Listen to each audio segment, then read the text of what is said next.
अस्सलाम वालेकुम। आज हम बनाएंगे नली बीफ निहारी, बहुत ही मज़े की। और निहारी के साथ हम निहारी मसाला की रेसिपी भी शेयर करेंगे और आपकी निहारी बनेगी बाज़ार से कहीं अच्छी।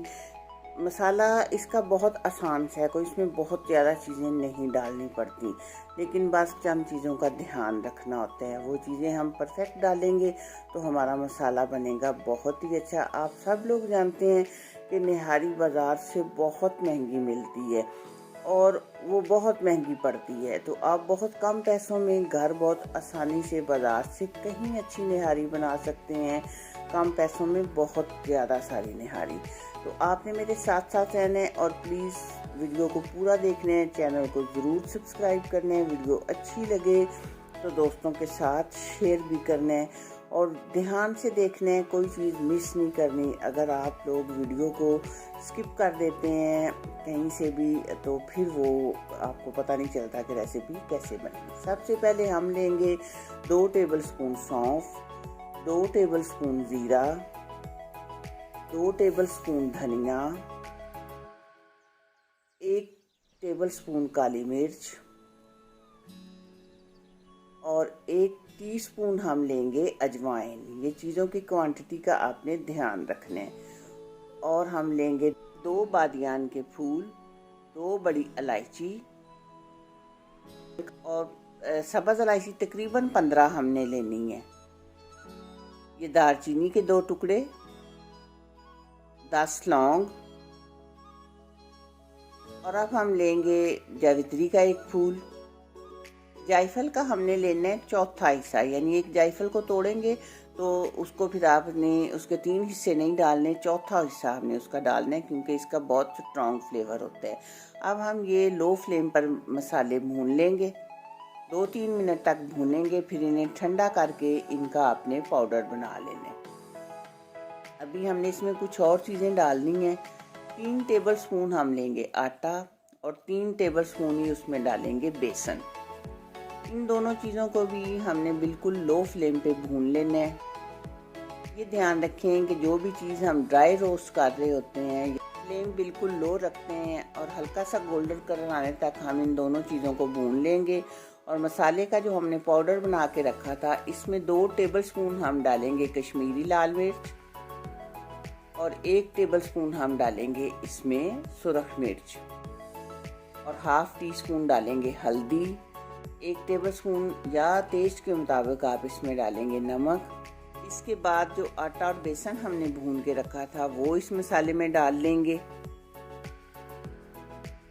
और इन सारी चीज़ों को हम करेंगे अच्छी तरह मिक्स करने के बाद आपने पानी ले लेना है और थोड़ा थोड़ा करके पानी हम इसमें डालेंगे और मसाले को हमने अच्छी तरह घोल लेना है। एकदम से पानी नहीं डालना, इसको घोल के साइड पे रख लें। तो एक कुकर मैंने रखा है चूल्हे पे और उसमें 1 बड़ा कप मैंने डाला है ऑयल का और ये निहारी हम बना रहे हैं 3 केजी बीफ की। ये देखें, अब जब ऑयल गर्म हो जाएगा तो हम इसके ऊपर गोश्त डाल देंगे और निहारी का जो गोश्त लेना होता है वो भी ध्यान से आप लें। आप कसाई से कहें कि निहारी के लिए हमने गोश्त लेना है।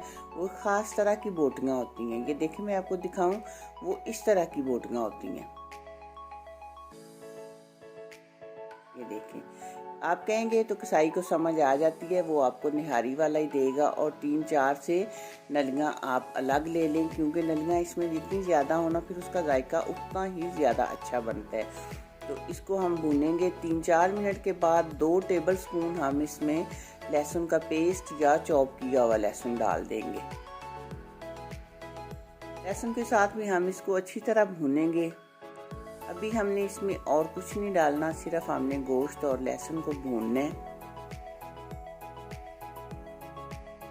अच्छी तरह। जब 5-7 मिनट तक हम इस गोश्त को भून लेंगे तो फिर हम इसकी शक्ल भी मैं आपको दिखाती हूँ और ये भी बताती हूँ कि फिर हमने क्या डालना है इसमें। ये देखें, आपको पता चल रहा होगा कि गोश्त हमने अच्छी तरह भून लिया है। और इसके बाद हम डालेंगे इसमें पहले 1 लीटर पानी और फिर हमने जो मसाला घोल के रखा हुआ है वो भी डाल देंगे। ये देखिए, मसाले को अच्छी तरह मिक्स करें और फिर आप इसमें डालें। मसाला घोल के ही आपने डालना है ज़रूर, वैसे नहीं डालना है। इसके बाद 1 लीटर पानी मज़ीद हम डाल देंगे, क्योंकि हम ये प्रेशर कुकर में बना रहे हैं तो बहुत ज़्यादा पानी हमने इसमें नहीं डालना, इतना पानी ही काफ़ी होगा। क्योंकि अगर बहुत ज़्यादा पानी डालेंगे तो वो फिर, क्योंकि प्रेशर कुकर में पानी खुश्क नहीं होता, आपका शोरबा भी पतला हो जाएगा और फिर वो कुकर में से उबल उबल के बाहर निकलता है। प्रेशर कुकर को आप करें बंद और इसको 8-10 मिनट तक आपने हाई फ्लेम पर उबलने देना है और इसके बाद आपने फ्लेम कर देना है लो और 15 मिनट तक ज़रूर इसको लो फ्लेम पर पकने देना है।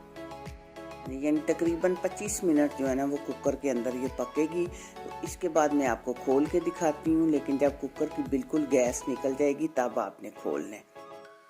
ये देखें, अभी इसके ऊपर ऑयल भी थोड़ा लग रहा है, बहुत थोड़ा सा ऑयल भी हम इसमें मज़ीद डालेंगे और इसको रखेंगे तो फिर इसका ऑयल भी ऊपर निकल आता है। ये मैंने ऑयल रखा है चूल्हे पे और 2 बारीक मैंने उसमें काट के डाल दिए हैं प्याज। इनको हम अच्छा सा गोल्डन कलर आने तक करेंगे फ्राई।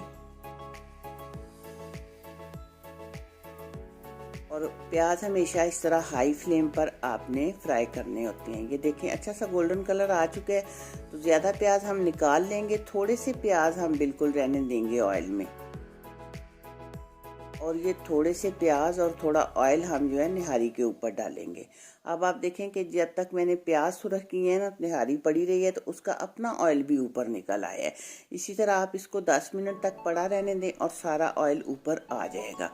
फिर इसके बाद आपने क्या करना है कि इस तरह हमने सारा ऑयल ऊपर से उतार लेना है, क्योंकि ये निहारी ज़्यादा होती है तो इसको जब हम सर्व करते हैं तो उस वक्त ऑयल ऊपर डाल के देते हैं। इस तरह सारा ऊपर नहीं रहने देते, वरना वो फिर पहले डोंगों में बहुत ज़्यादा चला जाता है और जो बाद में होता है उसके लिए नहीं बचता ऑयल। ये देखें, मैंने उतार लिया था। तो अब निहारी को हम सर्व करते हैं। इसके ऊपर हम कटा हुआ अदरक और प्याज डालेंगे। ऑयल भी आप डाल लें जितना आपको पसंद है।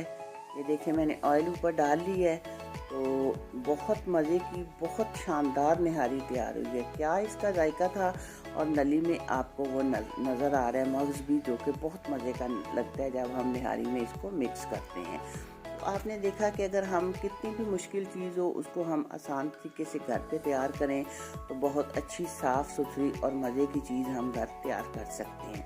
मुझे उम्मीद है कि आपको मेरी ये रेसिपी पसंद आएगी। दुआ में याद रखिएगा। अल्लाह हाफिज़। पेशावरी नमकीन गोश्त, लेकिन बहुत ही आसान तरीके से हम इसे बनाएंगे प्रेशर कुकर में। वैसे तो इसको बनाया जाता है मिट्टी की हांडी में, लेकिन चूंकि ये ईद आ रही है गर्मियों में, तो गर्मी में काफ़ी मुश्किल होता है घंटों चूल्हे के आगे खड़ा होना या किसी चीज़ का पहरा देना। तो आज हम बनाएंगे बहुत ही आसान तरीके से, लेकिन बहुत ही शानदार और बिल्कुल परफेक्ट रेसिपी ये होगी। तो आपने मेरे साथ साथ रहना है और प्लीज़ वीडियो को पूरा देखना है और चैनल को सब्सक्राइब भी कर दीजिएगा। तो सबसे पहले हम लेंगे 2 किलो मटन। इसको मैंने अच्छी तरह धो लिया था। और इसके बाद ये 200 ग्राम है चर्बी। चर्बी इसमें ज़रूर डाली जाती है, ये इसका लाजमी हिस्सा है, इसको आप स्किप नहीं कर सकते। तो अब जो गोश्त है इसको आपने इस तरह पूरे कुकर में फैला लेना है। और गोश्त के साथ भी जो थोड़ी बहुत, अगर ज़्यादा हो तो बेशक उतार दें, लेकिन थोड़ी बहुत चर्बी साथ रहने दें। और साथ ही ये है कि आपने हड्डी वाला गोश्त भी कुछ कुछ ज़रूर होना चाहिए, क्योंकि हड्डी से सूप बहुत मज़े का बनता है जो इसमें सूप होता है। तो अब हम इसमें डालेंगे 2 प्याज हैं मीडियम साइज़ के, 3 आलू मैंने ले लिए हैं और 2 टमाटर थे बड़े साइज़ के, इन्हें मैंने दरमियान में से काट लिया है। ये भी हम इस तरह फैला के रख देंगे।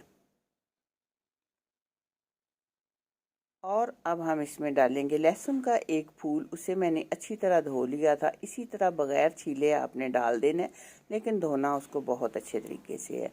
7-8 सब्ज़ मिर्चें डालेंगे। मिर्चों के तीखेपन पे है कि अगर तीखी हैं तो कम डाल लें। और 1 टेबलस्पून हम इसमें डालेंगे काली मिर्च। इस गोश्त की ख़ास बात यह है कि इसमें ज़्यादा मसाले नहीं डाले जाते। 1 टीस्पून नमक मैंने डाला है और इसी वजह से ये बहुत लाइट सा बनता है, ये बहुत हैवी नहीं होता। अब हमने इसमें पानी वगैरह बिल्कुल नहीं डालना, ये अपने ही पानी में गलेगा। अब कुकर मैंने बंद कर दिया है और चूल्हे पे हम रखेंगे और बॉयल आने का इंतज़ार करेंगे। जब इसमें बॉयल आ जाएगा तो हमने इसको हाई फ्लेम पे 5 मिनट तक पकाना है। और जब 5 मिनट के बाद आपने बिल्कुल फ्लेम कर देना है दम वाला, और फिर इसके ऊपर 10 मिनट तक आपने इसको गलने देना है। अब ये देखें, 10 मिनट वो और 5 मिनट, टोटल 15 मिनट हमने इसको गलाया है और मैंने इसको खोल लिया है। और आप देखें कि हमने इसमें पानी नहीं डाला था, लेकिन फिर भी काफ़ी इसमें सूप है। अब ये टमाटर के छिलके आप उतार दें और लहसुन को भी हमने निचोड़ के निकाल देना है, जबकि आलू इसके अंदर ही रहेंगे, क्योंकि ये आलू बहुत मज़े के होते हैं और बच्चों को बहुत पसंद आते हैं। ये देखें, हमने इसमें पानी नहीं डाला था, लेकिन फिर भी सूप काफ़ी है। अगर आपको ज़्यादा लगता है अपनी ज़रूरत से तो आप इसको थोड़ा सा जो है मज़ीद खुश्क कर सकते हैं, लेकिन मैं इसको इतना ही रहने दूँगी क्योंकि मेरे बच्चों को ये सूप बहुत पसंद है। एक चीज़ मैं भूल गई थी कि ये फ्रेश अदरक है, 1 इंच का टुकड़ा, जिसे मैंने शुरू में डालना था चीज़ों के साथ। तो अब मैं डालूँगी इसमें 1/4 टीस्पून अदरक का पाउडर, क्योंकि अदरक का पाउडर हमने ज़रूर डालना है। ये गोश्त को जल्दी हज़म होने में बहुत ज़्यादा मदद देता है। ये देखें, अब अभी हम इसमें कुछ और डालेंगे और वो है एक ख़ास चीज़, और वो है 1 टेबल स्पून देसी घी। वैसे ये बिल्कुल ऑप्शनल है, अगर आपके घर में किसी को कोई मसला नहीं है तो फिर आप ज़रूर डालें, लेकिन मैं ये कहूँगी कि अगर इसको डाल लें तो इसका जायका आसमान को छूने लगता है, इसलिए अगर कोई मसला ना हो तो फिर आप ज़रूर डाल लें। मैं आपको दिखाती हूँ कि 15 मिनट में ये हमारा गोश्त किस तरह का गला है, क्योंकि इस गोश्त की जो ख़ास बात ये भी है कि इसको बहुत अच्छे तरीके से गला हो। ये देखें, ऊपर से चम्मच रखते हैं और पूरी बोटी खुल जाती है। इसका मतलब है कि परफेक्ट हमारा ये नमकीन गोश्त तैयार हुआ है। और मेरे घर ये हर ईद पे ज़रूर बनाया जाता है और मेरे बच्चों को बहुत पसंद है। और ख़ास बात इसकी ये है कि इसको खाने के बाद कोई आपको मैदे में या पेट में गिरानी यानी भारीपन नहीं महसूस होता। तो इसलिए इसको आप ज़रूर ट्राई करें, बहुत आसान है बनाना। और मुझे उम्मीद है कि आपको ये ज़रूर वीडियो मेरी पसंद आएगी। मुझे दीजिएगा इसका फ़ीडबैक और दुआओं में रखिएगा याद। मिलेंगे इंशाल्लाह बहुत जल्द किसी अच्छी और नई वीडियो में। अल्लाह हाफिज़।